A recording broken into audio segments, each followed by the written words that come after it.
မနက်ခင်းကော်ဖီတစ်ခွက်မတောက်ခင်မှာပေါ့နော်ကိုယ့်ရဲ့တနေ့တာလုံးကိုပုံစံပြောင်းလဲပြစ်လို့ရတယ်ဆိုလို့ရှိရင်ဘယ်လိုနေမလဲပေါ့နော်ကျွန်တော်ဒီနေ့တင်ဆက်ပေးမှာကတော့မနက်၄နာရီထားပြီးတော့မှရေခဲစိန်တာမျိုးလိုမျိုးအစွန်းရောက်တဲ့နီလန်းတွေကိုတော့ခဏမိတ်ထားလိုက်တော့ပေါ့နော်အောင်မြင်မှုအတွက်ဆိုလို့ရှိရင်ကိုယ်စိတ်ကိုပြန်ပြီးတော့မှပုံသွင်းနိုင်မဲ့သိပ္ပံနီးချထောက်ခံထားတဲ့အစွမ်းထက်တဲ့နီးတွေကိုမနက်ခင်းမှာလှုပ်ဆောင်စရာလေးတွေရှိတယ်ဆိုတာကိုကျွန်တော်တို့တစ်ချက်လောက်လေ့လာကြည့်လိုက်ကြမယ်ပေါ့နော်ကဲအဲ့ဒါဆိုတော့ဘယ်ကနေစပြီးတော့ပြောကြမလဲပေါ့နော်ဟုတ်ပြီအဲ့ဒါဆိုတော့ပထမဆုံးအရေးကြီးတဲ့အချက်တစ်ချက်ကိုနားလည်ထားဖို့တော့လိုတယ်အဲ့ဒါကဘာလဲဆိုတော့အဲ့ရထပြီးတာနဲ့ပထမတနာရီကတာမန်အချိန်တနာရီမဟုတ်ဘူးဆိုတာကိုသိထားဖို့လိုပါတယ်အဲ့ဒီအချိန်ကအုံနောက်ကနေပြီးတော့မှထူးထူးခြားခြားအစွမ်းထပ်ပြီးတော့မှပုံသွင်းလို့ရတဲ့အခြေအနေရှိနေတဲ့အချိန်တစ်ခုဖြစ်တယ်ဆိုတာကိုလည်းသိရှိထားဖို့လိုပါတယ်ကဲအဲ့ဒါဆိုတော့ခဏလောက်စဉ်းစားကြည့်လိုက်ကြရအောင်ပေါ့နော်မျက်လုံးနှလုံးပွင့်တာနဲ့ပထမဆုံးလှမ်းလုံးမိတဲ့အရာကဘာတွေများဖြစ်နေမလဲပေါ့နော်လူအများစုအတွက်ကတော့အဖြေကရှင်းရှင်းလေးပဲလို့ဖြစ်မယ်လို့တော့ထင်တယ်ဖုန်းကိုလှမ်းပြီးတော့ကင်လိုက်တာမျိုးပဲဖြစ်မှာပေါ့နော်ဒီလိုမျိုးပုံသွင်းလို့ရတဲ့အချိန်ပတင်းပေါက်ရဲ့နောက်ခွေမှာပေါ့နော်သိပ္ပံပညာကတကယ်ကိုစိတ်ဝင်စားစရာကောင်းပါတယ်အဲ့ဒီအချိန်မှာအုံနောက်ကနေပြီးတော့မှလှိုင်းတွေအခြေအနေတွေကူးပြောင်းနေပြီးတော့မှစိတ်ညှို့ကုထုံမှာသုံးတဲ့အခြေအနေနဲ့ဆင်တူတဲ့အနေအထားတစ်ခုကိုဖန်တီးပေးနေတာမျိုးဖြစ်တယ်ပြောချင်တာကတော့အဲ့ဒီအချိန်မှာကိုယ်စိတ်ကအကြံပြုချက်တွေကိုအလွန်မင်းလက်ခံနေတာမို့လို့အဲ့ဒီအချိန်အတွင်းမှာဘာလို့တလဲဆိုတာကတနစ်တာအတွက်အကျိုးသက်ရောက်မှုအရေးကြီးသွားတာမျိုးဖြစ်ပါတယ်ဒီစကားကပြဿနာရဲ့အဓိကအချက်ကိုတိတိကျကျထောက်ပြပေးနေတာပဲဖြစ်တယ်ဗောနော်အဲ့ဒါဆိုတော့ဒီလိုမျိုးတန်ဖိုးရှိတဲ့အချိန်မှာဖုန်းတွေစီကိုပေးလိုက်တဲ့အချိန်တွေကတကယ်တမ်းမှာတော့ကိုယ့်ရဲ့တနေ့တာအစကိုအခြားသူတယောက်ရဲ့ဦးစားပေးကိစ္စတွေပေါ့နော်သူတို့ရဲ့လှုပ်ဆောင်ရမယ့်အရာတွေနဲ့ပဲလွှမ်းမိုးသွားလိုက်လို့ခွင့်ပြုလိုက်တာနဲ့အတူတူပဲဖြစ်သွားတာပေါ့နော်ဒါဆိုရင်တော့ပေါ့နော်ဒီလိုမျိုးဟာတွေကိုဘယ်လိုမျိုးကျွန်တော်တို့ကောင်းွယ်ပြီးတော့မှကိုယ့်အတွက်အကျိုးရှိအောင်သုံးချမလဲပေါ့နော်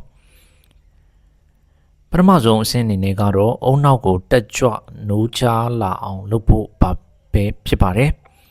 နေ့တစ်နေ့ရဲ့အစောဆုံးအစဆုံးအချိန်ပေါ့နော်အဲ့ဒီအချိန်ကရှင်းလင်းတဲ့အချက်ပြမှုတွေကိုပေးနိုင်တဲ့ရိုးရှင်းတဲ့လေ့ကျင့်တစ်ခုကိုလုပ်လိုက်ကြရမယ်ပေါ့နော်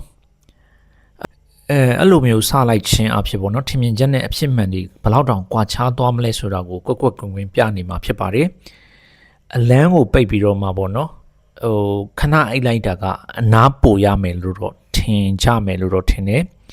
ဒါပေမဲ့တကယ်တမ်းသိပ္ပံနီးကြဆိုလို့ရှိရင်တော့အဲ့ဒါကဆန့်ကျင်ဘက်ကိုဖြစ်သွားစေပါတယ်တကယ်တမ်းဆိုလို့ရှိရင်တော့ sleep inertia လို့ခေါ်တယ်ပေါ့နော်အိတ်ချင်မှုတူဖြစ်ပြီးတော့မှကြောင်တောင်ဖြစ်နေတဲ့ခံစားချက်ကိုပိုဆိုးစေပြီးတော့မှကိုယ့်ရဲ့အာရုံကြောစနစ်ကိုအစကတည်းကအခြေမကျဖြစ်စေခဲ့တာမျိုးဖြစ်တယ်ပေါ့နော်အဲ့ဒါကြောင့်မလို့ဒီလိုမျိုး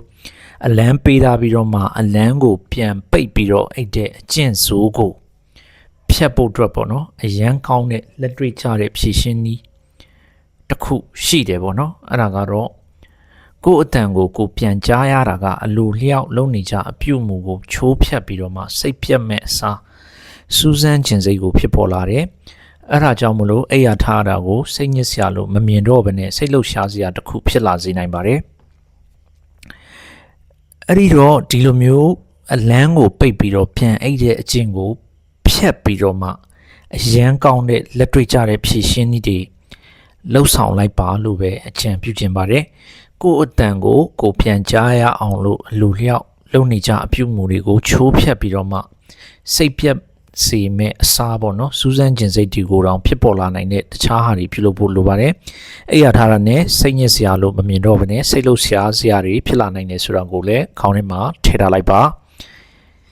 ကဲအဲ့ဒါဆိုတော့ပေါ့နော်ပထမဆုံးအုံနောက်ကိုလှုပ်ဆော်စေတဲ့အချက်တစ်ချက်ကိုတော့ကျွန်တော်တို့ပြောပြီးပြီဆိုတော့ဒုတိယအလေးချင်းတစ်ခုကိုဆက်ပြီးတော့ကြည့်လိုက်မယ်ပေါ့နော်တနေ့တာမှာလုံနိုင်စွမ်းထက်ဆုံးအရာတွေကတစ်ခုကိုဖြစ်နိုင်တယ်ပေါ့နော်သိပ္ပံကြီးကြအကျိုးကျေးဇူးတွေကို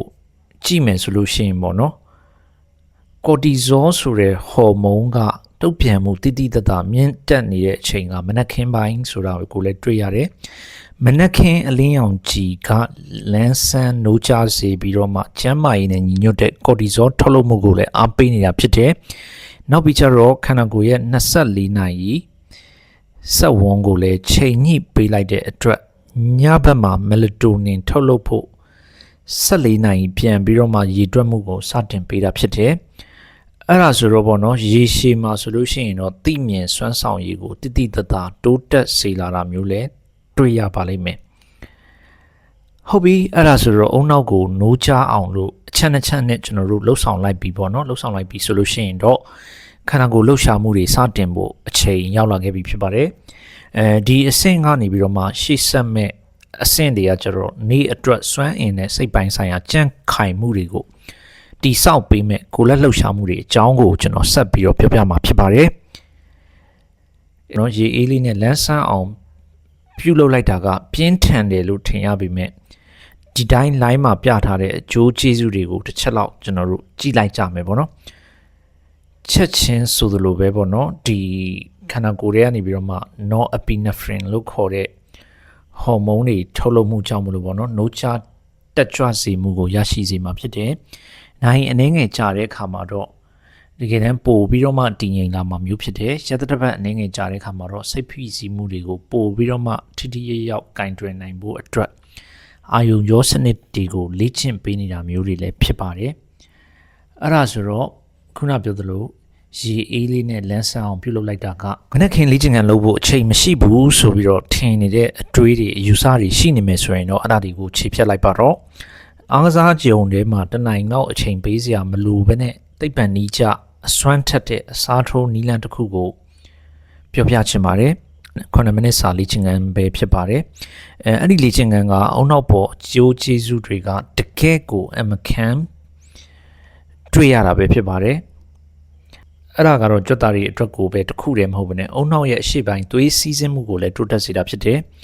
အဲ့ဒါကြောင့်မလို့ဒီအုံနောက်ရဲ့ဓာတ်မြေဩဇာကိုထုတ်လုပ်ပေးနေတယ်လို့မျိုးဖြစ်ပြီးတော့မှစိတ်ခံစားချက်ကိုထိန်းညှိပေးတဲ့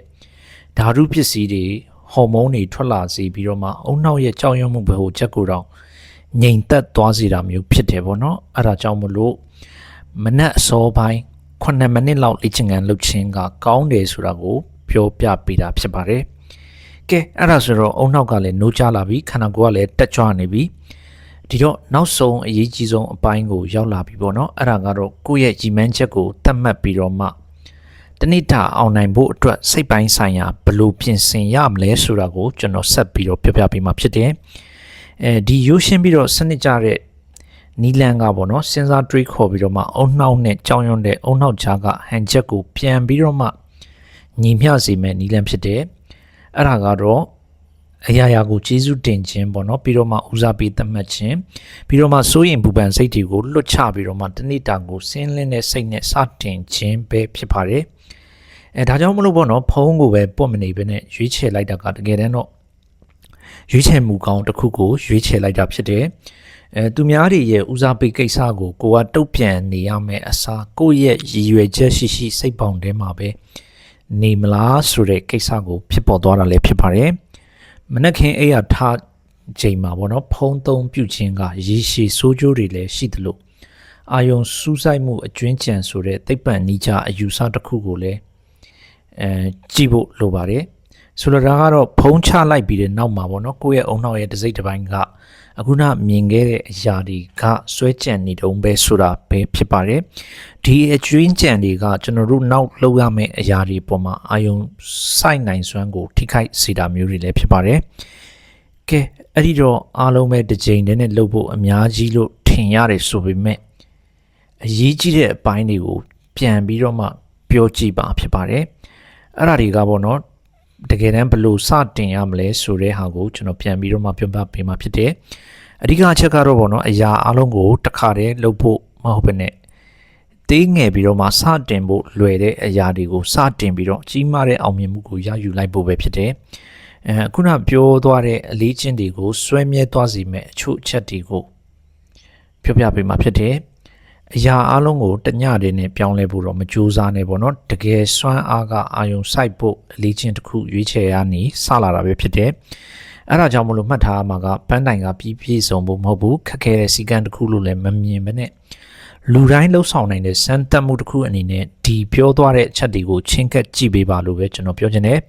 အလေးချင်းတစ်ခုကိုရွှေ့ချယ်ပြီးတော့မှမနှက်ဖြန်ကနေပြီးတော့မှစတင်ပြီးတော့စမ်းသပ်လိုက်ဖို့လဲကျွန်တော်အကြံဉာဏ်ပေးချင်ပါတယ်ဒီလောက်ဆိုလို့ရှိရင်တော့ကျွန်တော်ဒီမှာပြောသွားတဲ့အကြောင်းအရာတွေကိုအဆုံးသတ်ဖို့တော့အချိန်ရောက်ပြီအသိပညာတစ်ခုတည်းနဲ့မကဘဲနဲ့ကိုစွမ်းဆောင်နိုင်စွမ်းရှိတယ်ဆိုတဲ့ခံစားချက်ကိုပါရရှိသွားမယ်လို့လည်းမျှော်လင့်တယ်ဒါကြောင့်မလို့နောက်ဆုံးအနေနဲ့စဉ်းစားစရာအတွေးတစ်ခုချန်ခဲ့ပေးပါမယ်မနှက်ဖြင်ရဲ့မနှက်ခင်းကိုကိုယ်တိုင်ပြန်လည်ထိန်းချုပ်နိုင်ခဲ့မယ်ဆိုလို့ရှိရင်တော့ဘယ်လောက်တောင်အံ့ဩစရာကောင်းတဲ့အရာတွေကိုဖန်တီးနိုင်မလဲဆိုတာကိုစမ်းစစ်လေ့လာကြည့်ဖို့အချိန်တန်ပြီဖြစ်ပါတယ်ကျွန်တော်လည်းဒီလိုမျိုး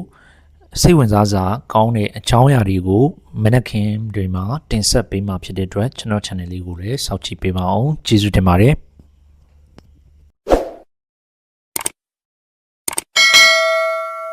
ကျမ်းမာရေးနဲ့ပတ်သက်တဲ့အသိပညာဗုဒ္ဓများကိုဆက်လက်ပြီးတော့မျှဝေပေးမှာဖြစ်တဲ့အတွက်ကျွန်တော်ရဲ့ YouTube channel လေးကိုလည်း subscribe လုပ်ထားပေးပါအောင်အားလုံးကိုကျေးဇူးတင်ပါတယ်